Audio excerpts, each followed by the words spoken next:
ก็สวัสดีพี่ๆนะทุกคนนะครับก็คลิปนี้ผมกำลังขับรถไปบ้านน้านะครับก็เดี๋ยวจะพาไปล่องทะเลใต้กันอีกสักคลิปครับผมนะครับก็ไปเที่ยวทะเลกันครับผมไปปักเบ็ดปลาดุกปรากฏกันอีกครับผมแต่วันนี้อากาศตอนเช้าดีครับผมแต่ว่าน่าจะมีลมครับผมสายผมดูจากกรมอุตุของภาคใต้นะครับก็น่าจะมีลมแรงครับผมก็ไม่รู้จะได้ถ่ายทำดีหรือเปล่านะครับก็เดี๋ยวไปครับเดี๋ยวตัดภาพไปที่บ้านน้ากันเลยครับผมพี่นาทุกคนครับผมก็คลิปนี้เจอกันอีกแล้วครับผมเดี๋ยวจะพาไปล่องใต้ครับผมล่องทะเลครับผมมีพี่ๆคนนึงนะครับเขาคอมเมนต์ถามว่าให้ผมช่วย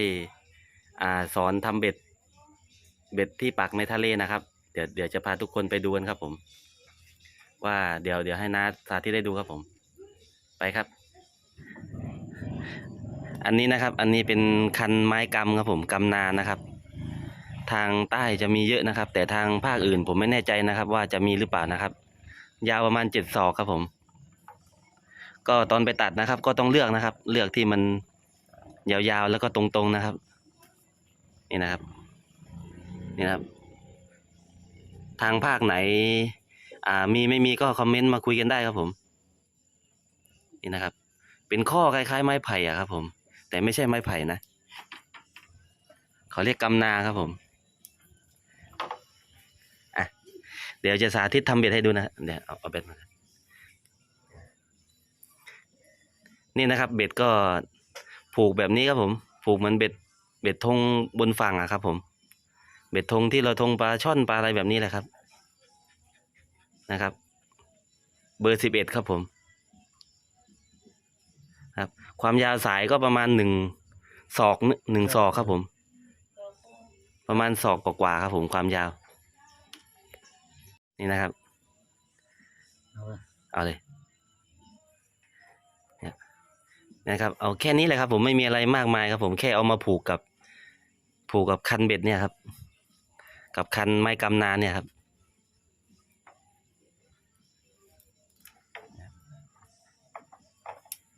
นี่ครับ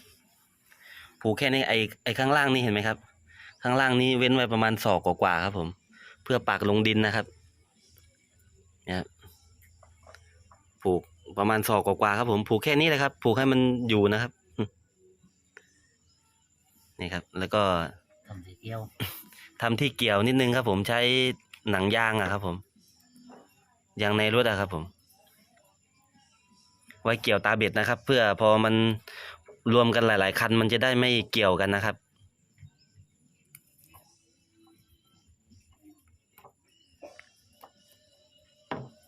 นี่ครับเสร็จแล้วครับผมนี่ครับง่ายนิดเดียวครับผมทำไม่ยากครับผมแต่ไม่แน่ใจนะครับว่าจะทำแบบไปใช้ในโซนน้ำจืดได้หรือเปล่าเพราะว่ามันวิธีหากินของปลามันไม่เหมือนกันครับผมปลาทะเลมันจะหากินหน้าดินครับผมครับแค่นี้ครับผมก็เดี๋ยววันนี้จะพาพี่ๆนาไปดูกันอีกสักรอบครับผมเดี๋ยวพาไปเที่ยวนอกเลอีกสักรอบครับก็อันนี้ก็สาธิตให้พี่ๆนาได้ชมนะครับนี่ครับเบ็ดธงนี่ครับนี่เอาขันยาวเบาๆมันเอาไว้แต่ไม่ของเราทอดไปแล้ว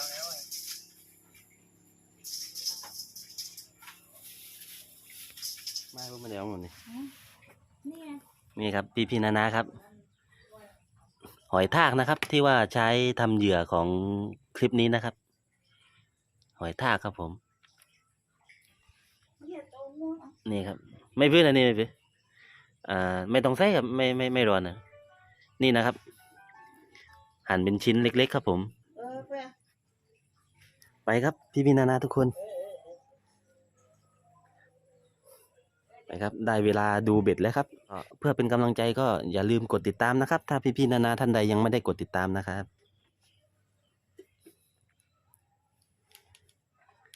ตีลังโลออกได้แล้วรถหนึ่งแล้ว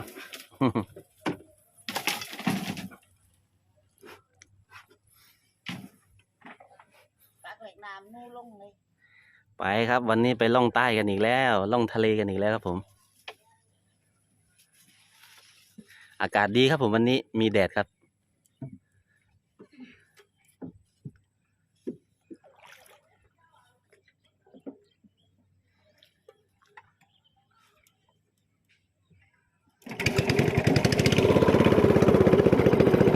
ส่วนข้างหน้านะครับ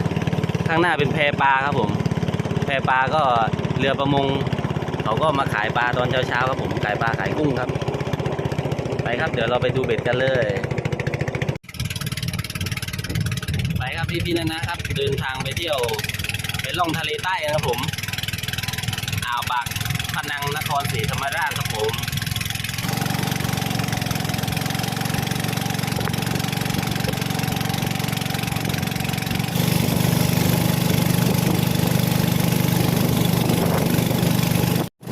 วันนี้ทะเลอาจจะมีคลื่นลมนิดนึงนะครับ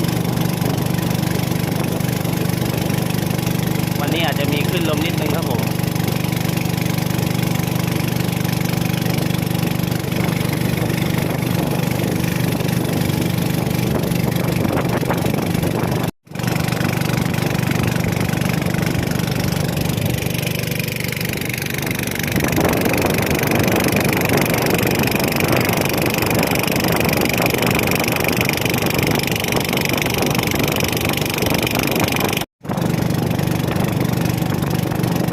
นู่นครับพี่ๆนาครับ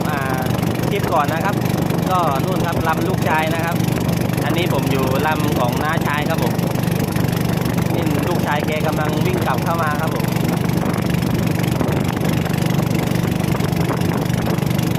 เดี๋ยวคลิปหน้าเดี๋ยวเราอาจจะได้ไปถ่ายกับลำของลูกชายแกอีกครับผม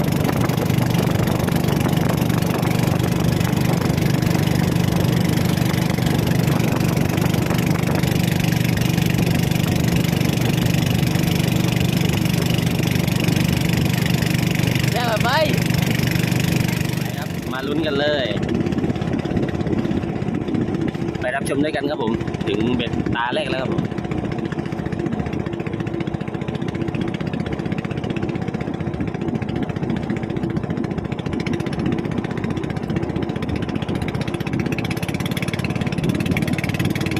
มีลมนิดๆครับผม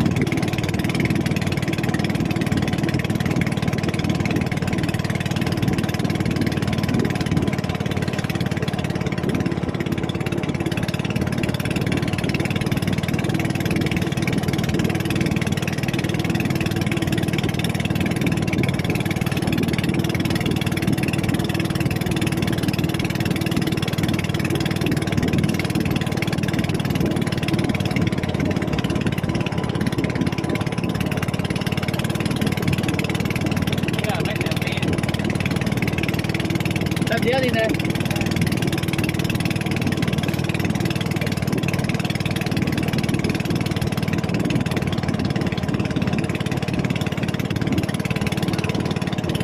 เหยื่อหมดครับผมน่าจะมีพวกหอยพวกอะไรมาดูดเหยื่อครับผมน่าจะเดี๋ยวไปรับชมด้วยกันครับผมว่าจะคลิปนี้จะได้มีผลงานให้ได้รับชมหรือเปล่านะครับ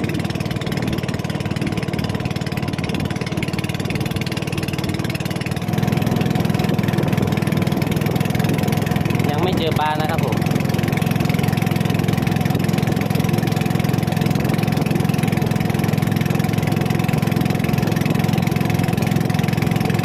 น้ำเช้าครับผมรอบนี้เป็นรอบน้ำเช้าครับผม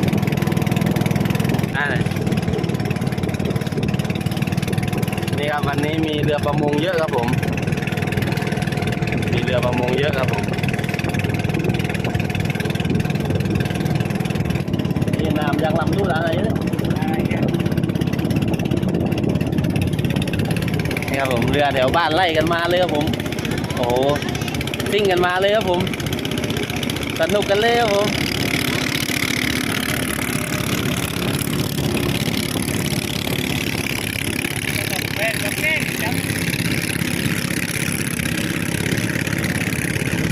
เบ็ดทั้งนั้นเลยครับผมเรามารับชมกันต่อครับผมเรายังไม่เจอผลงานเลยครับผมคลิปนี้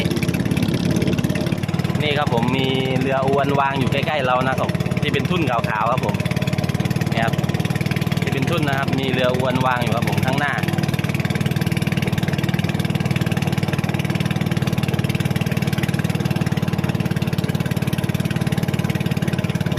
ติดแล้วครับผมโดนแล้วครับผมปลาของเรานะครับแต้มแรกครับผมปลาดุกทะเลครับผมปลาดุกทะเลมาแล้วครับผมนี่ครับชมบรรยากาศครับผมวิถีพื้นบ้านครับผมนี่นะครับเป็นบรรยากาศของวิถีชาวประมงครับผมนี่เป็นเรืออวนนะครับผมนี่ครับเรืออวนนะครับติดแล้วครับผมอุ้ยมาแล้วครับผมเห็นไหมล่ะครับนี่ต้องมีผลงานให้ได้รับชมกันครับผมถ้าเบ็ดเรายังไม่หมดเราก็ต้องมีลุ้นครับผมตัวใหญ่ด้วยครับผมปลาดุกตัวนี้ตัวเป็น 6-7 ขีดได้ครับผมโอ้นะครับนายทายไม่ทันรู้เลย วันนี้นะขับเรือยากนิดนึงครับผมเพราะว่ามีลมครับผม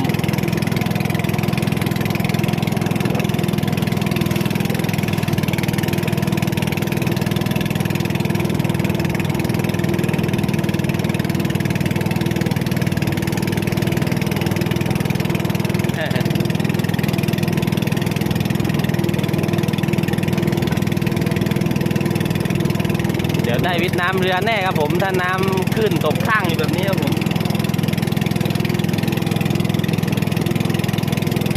ไอเบ็ดแถวนี้มันขวางลมอยู่นิดนึงครับผมน้ำอาจจะกระเด็นเข้าเรือได้ครับผมต้องคอยดูน้ำในเรือด้วยครับผม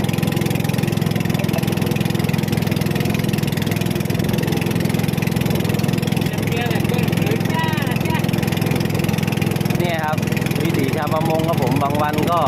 ต้องเจอลมเจอคลื่นครับผมแต่ถ้าเกิดเป็นเรือใหญ่ๆก็ไม่มีปัญหาครับผมแต่ถ้าเรือเล็กๆก็ต้องคอยระมัดระวังครับผมก็พี่น้องที่ว่าไปเดินตลาดนะครับก็เจอปลาอาหารทะเลสดๆก็อย่าคิดว่าราคาแพงเกินนะครับก็นี่แหละครับบางวันก็หาตัวยากครับผมโอ้โดนอีกแล้วครับผมตัวใหญ่โอ้โหตัวเป็นโลครับผมตัวนี้ตัวเป็นโลครับผมมีหลังหรือปลาดุกทะเลนะครับใหญ่มากครับตัวนี้ยอดเลยครับนี่แหละครับตัวเป็นโลเลยครับตัวนั้นเรือแค่เรือบางไฟโอ้นะครับนู่นเรืออีกลำหนึ่งเขามีเรืออีกลำหนึ่งอยู่ใกล้ๆเรานะครับเขาก็ทงเบ็ดเหมือนกันนะโอ้ได้เว้ยได้ปลาดุกเล็กเดี๋ยวปลาดุกอีกเลยนะครับ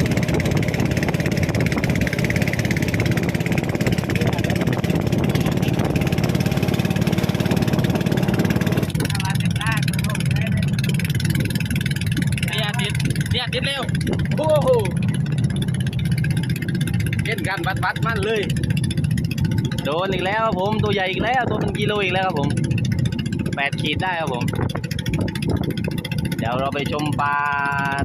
ตอนที่ว่าอยู่ที่ฝั่งใกล้ๆนะครับตอนนี้เป็นมีคลื่นมีลมครับผมลำบากครับผมถ่ายทำลำบากมากครับ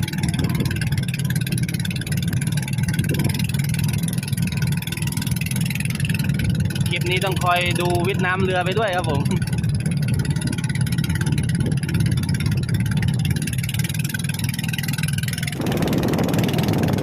เปียกหมดแล้วครับผมภาพอาจจะย้อนแสงหน่อยนะครับ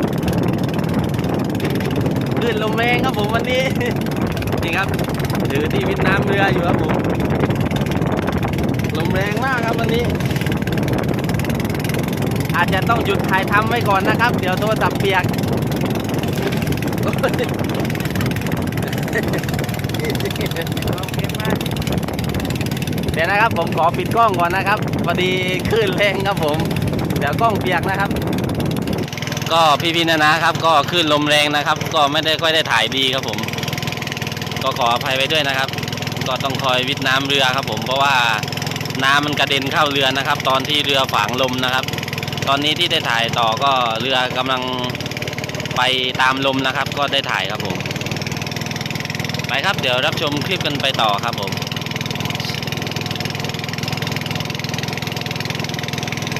สนุกเหมือนกันครับผมตื่นเต้นดีครับผม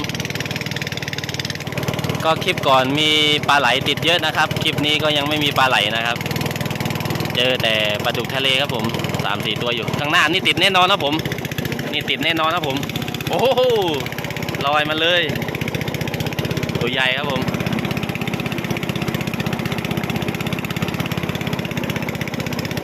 คันไหนติดมันก็จะสั่นๆนะครับตอนที่เราดึงขึ้นเรือนะครับคลิปแล้วครับผมก็เดี๋ยวเบ็ดที่เหลือในเรือนะก็จะปักให้หมดนะครับก็ส่วนใหญ่จะเอามาแบบเผื่อแบบปลาถอดหายไปนะครับบางทีก็โดนปลาไหลครับผมก็จะปักให้หมดนะครับแล้วก็เดี๋ยวจะเดินทางกลับเข้าบ้านกันครับผมก็ปลาน่าจะได้ประมาณ 4-5 ตัวครับผมปลาดุกทะเลแต่ตัวใหญ่ๆนะครับ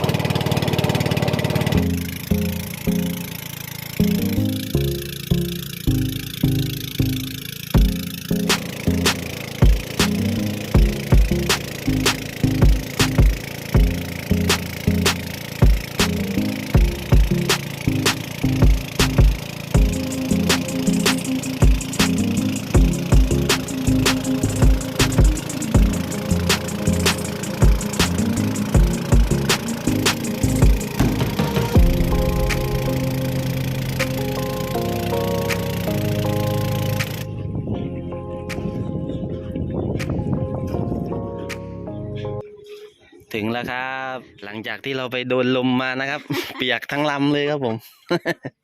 ไปดูน นี่นะครับ ทางลม ถ้าเรือใหญ่ๆไม่มีปัญหาหรอกครับ แต่นี่เรือก็ลำขนาดเล็กๆครับผม เรือลำนี้ หากินชายฝั่งครับนี่ครับปลาดุกครับผม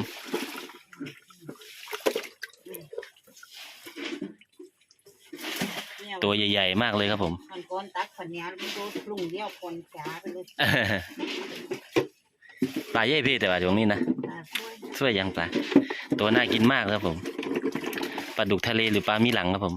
ตัวอ้อนเรื่องเหรอ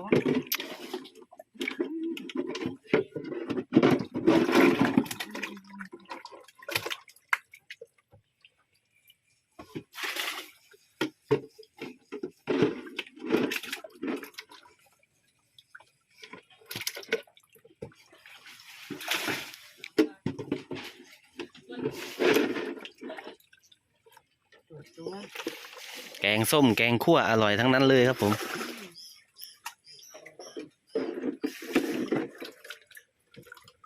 ก็โอเคนะครับพี่ๆนะก็คลิปนี้ก็มีผลงานให้ให้ท่านผู้ชมพี่ๆนะได้รับชมอยู่ครับ จาน5 ตัว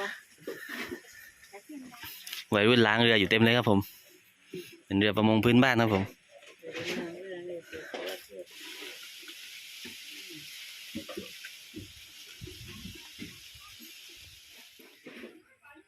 ครับก็คลิปนี้ก็ตามคำขอนะครับก็มีพี่ๆนาบอกว่า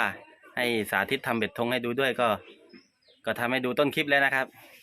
หลังจากที่เราไปดูเบ็ดด้วยกันก็ได้ปลาดุกมาตัวสวยๆอยู่ครับก็ขอบคุณพี่ๆนานะครับที่เข้ามารับชมครับผมก็ใครที่ยังไม่ได้กดติดตามก็ฝากกดติดตามด้วยครับก็เดี๋ยววันนี้ผมน้องโตช่องคืนถิ่นวิถีใต้ก็ขอปิดคลิปไปก่อนนะครับเจอกันใหม่คลิปหน้าครับ